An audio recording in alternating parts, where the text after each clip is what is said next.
You don't belong here. The headmistress's voice cracked like winter ice across that polished parent-teacher hall, and let me tell you, every word cut deeper than the last. You know what I mean?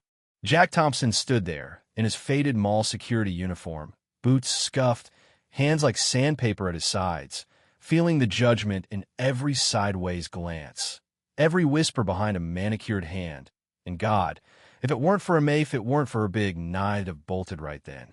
But he stayed, even as the room full of silk ties and pearl necklaces tried to look right through him, and out of nowhere, this tall man in a military dress uniform just snapped to attention and saluted, "Major Thompson, sir, it's an honor to see you again." And suddenly all those stares turned into pure confusion, like, who the hell is this guy? Really? If you told Jack 10 years ago he'd be standing here, he'd have laughed in your face back then. He was Commander Thompson, leading special ops units in hell and back, making life-or-death calls in places people only read about in the news. Now, at 37, he's working triple shifts to keep his head above water, a single dad with one suit and a fridge that's almost always empty. 4 years back, his wife Maria's anchor was killed in a car crash, and for a while, Jack just sort of drifted, barely hanging on, PTSD gnawing at him night after night. There were mornings he woke up on the bathroom floor, Emma shaking him awake, eyes huge, asking if he was okay, and that nearly broke him for good. But he fought his way out, one brutal step at a time, because Emma needed him and she was all he had left. Their place? It's nothing to brag about, a little two-bedroom way out by the highway. Everything thrifted except for Emma's textbooks, and every spare dollar going to keep her at Westbrook Academy. Marie made him promise Emma would have more chances than they ever did, so that's what he's doing, however he can, telling Emma over and over, "Thompsons don't quit." It became their little mantra, muttered over instant noodles and late-night homework until it didn't matter that her uniform was hand-me-down or that she couldn't go on those ski trips with the rich kids. Emma's 12 now, too smart for her own good, fierce in a way that makes her teachers blink twice. Wants to be a doctor, so I can help people like Mom, she says, and Jack just hugs her, not trusting his voice. She acts like she's fine, packs her own lunches, wakes up early when he's working nights, but sometimes he catches her tracing old photos or drawing their family with an empty spot where Marie should be. Meanwhile, across the city, Catherine Chin is living in a glass tower above it all, CEO at 35, running Medina, one of those tech companies people make documentaries about. Her father was a war hero, died in action when she was 15. Her mother never let her forget that no matter how many billions her company raked in, it meant nothing without a family. Catherine's marriage crashed and burned a few years ago. Her husband wanted a trophy, not a partner, and then that car accident, which left her unable to have kids, the one thing she could never fix with money or smarts. Fate has a twisted sense of humor. Catherine is on the board at Westbrook, and at the science fair, she stopped cold at Emma's projector prototype for trauma care field equipment, the kind that saves lives before an ambulance can get there. What inspired this? Catherine asks, genuinely curious. Emma looks her dead in the eye, voice barely above a whisper. "My mom died because they couldn't stabilize her in time after the crash. I don't want that to happen to anyone else's mom." You could hear a pin drop. Emma collapses right after, worn down by weeks of late nights and the flu she'd hidden from her dad. Jack, working security that night to save bus fares, prints over, panic in his eyes, and together he and Catherine carry Emma to the infirmary. Catherine recognizes him. Suddenly, "Commander Thompson, my father always said you were the bravest man he ever served with." Jack remembers she was there, led the rescue that got her father out, but they couldn't save him in the end.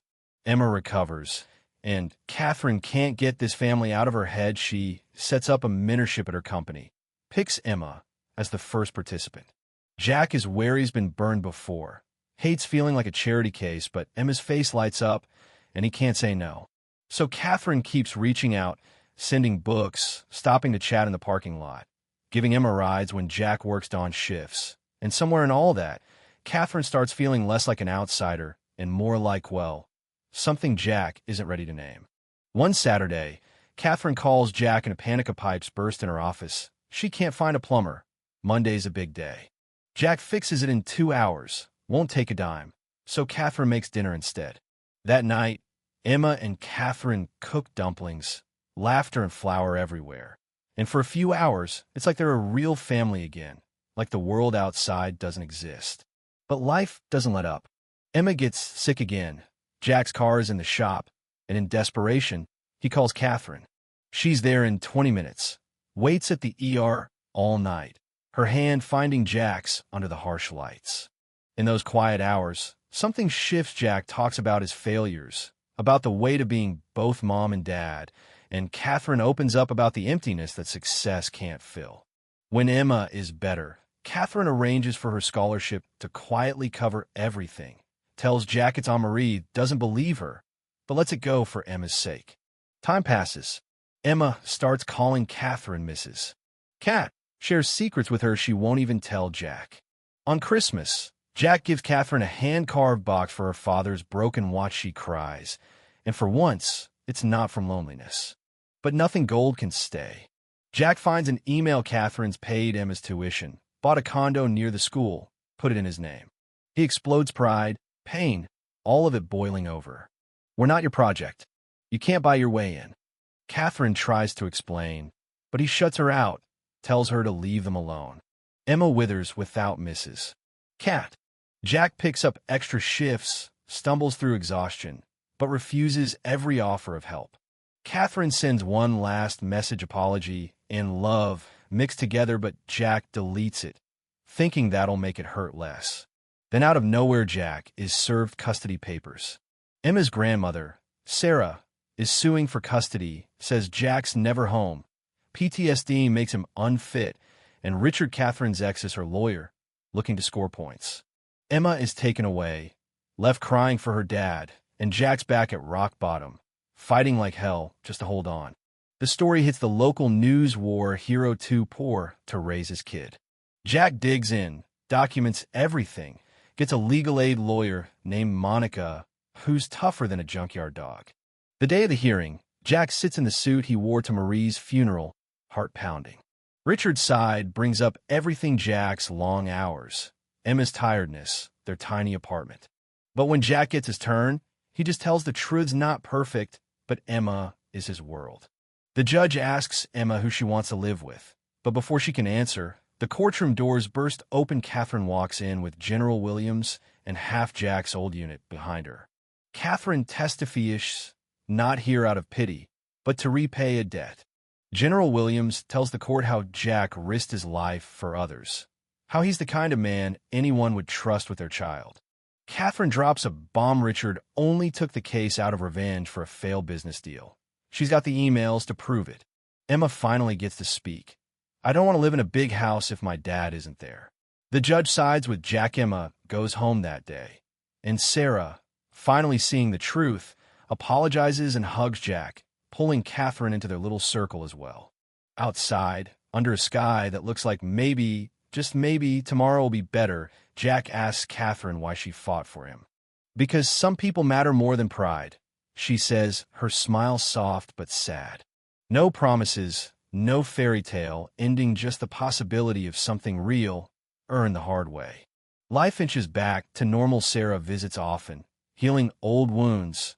Catherine keeps her distance but sends Emma notes and care packages, and Jack gets a job training security staff at Catherine's companion. Merit, not pity. Gradually, trust builds again, awkward at first, but every dinner, every shared laugh, stitches the fractures closed.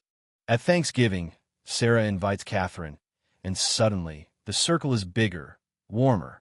Jack gives Catherine his mother's silver ring, not a proposal, but a sign that she matters.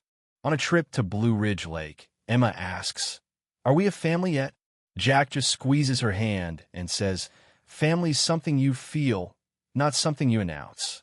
And as the sun sets, painting the water gold and purple, it almost feels like hope. So what do you think, honestly? Should Jack and Catherine take that last leap? Is family about blood, or the people who fight for you when it matters most? Drop your thoughts below. Let's talk about what justice and love really mean, and where the line between pride and connection should be drawn. Xin chào các bạn, mình là Trinh, mình phụ trách viết content. Trên đây là những công việc của mình. 작업 축구 Ele falou um negócio sério. It is cold, yeah.